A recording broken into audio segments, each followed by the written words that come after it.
Ceci est la manne quotidienne, version audio.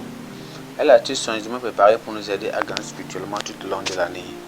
Nous sommes aujourd'hui, mardi 31 janvier 2021, et nous considérons le thème l'arme de la peur.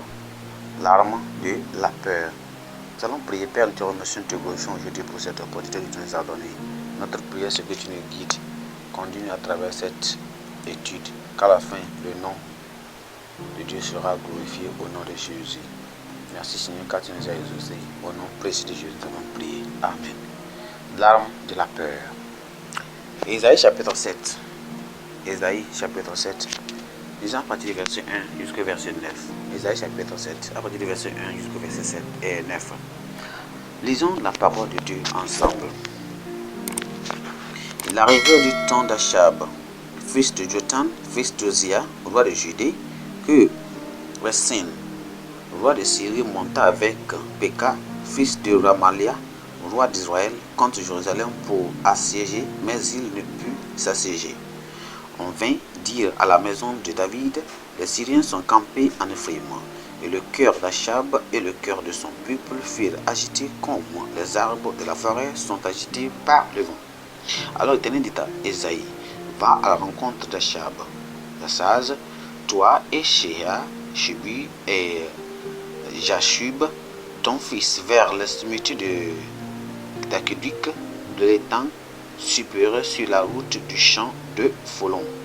Dis-lui, sois tranquille, ne crains rien, et que ton cœur ne s'alarme pas devant ces deux bouts de tissons fumant devant la colère de Restin et la Syrie et du fils de Ramalia. De ce que la Syrie médite du mal contre toi, de ce que qu'Ephraïm et le fils de Ramalia disent, montons contre Juda, assiégeons la ville et abattons-la en brèche, et proclamons-y pour roi le fils de Tabil. Ainsi parle le Seigneur éternel, cela n'arrivera pas. Cela n'aura pas lieu, car Damas est la tête de la Syrie et Retsin est la tête de Damas. Encore 65 ans, Ephraïm ne sera plus un peuple. La Samarie est la tête d'Ephraïm et le fils de Remalia est la tête de la Samarie. Si vous ne croyez pas, vous ne subsisterez pas.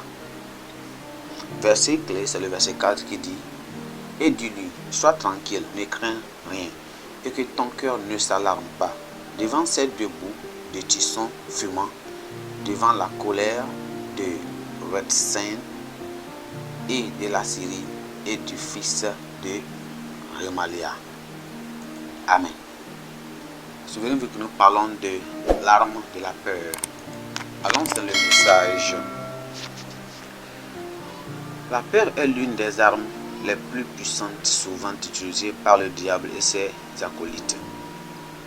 Les terroristes utilisent pour affaiblir la confiance de leurs cibles et instiller le doute dans leur disposition de défense.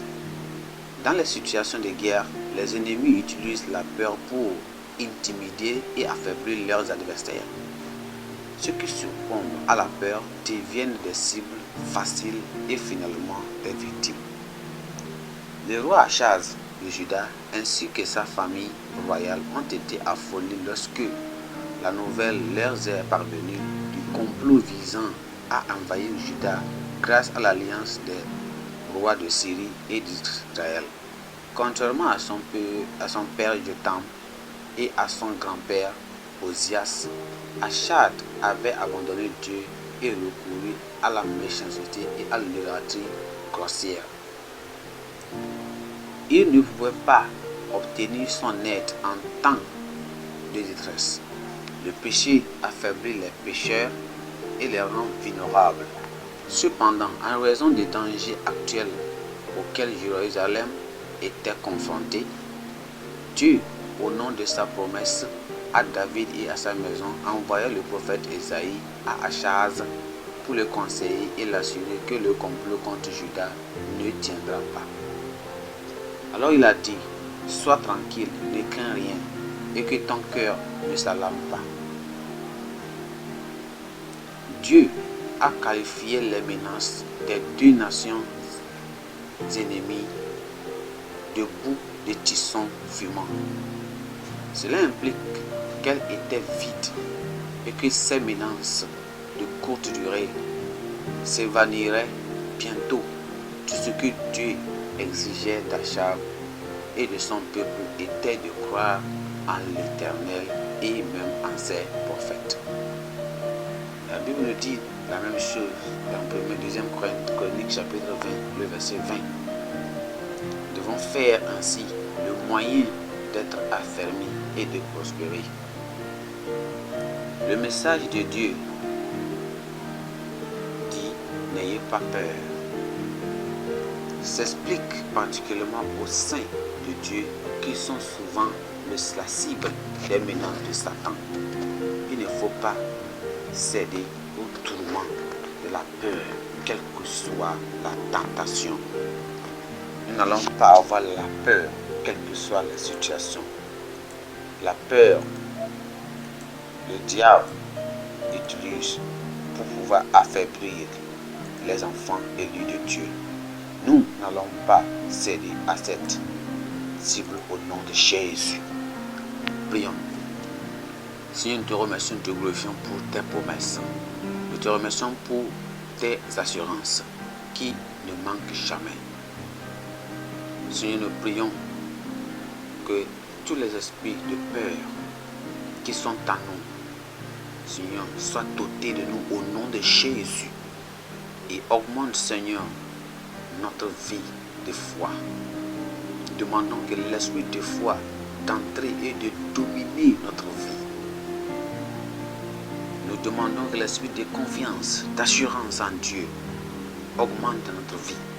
Nous demandons, Seigneur, d'utiliser surtout notre campagne, notre évangélisation, notre croisade globale qui est en train d'aller, de pouvoir toucher, Seigneur, les pécheurs, et tout croyant sera affermi dans ta parole au nom de Jésus.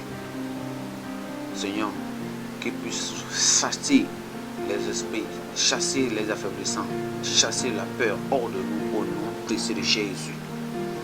Seigneur, merci car tu nous as exaucés. Au nom précieux de Jésus, nous avons prié. Amen. Notre pensée d'aujourd'hui: controns toute menace effrayante avec la parole de Dieu.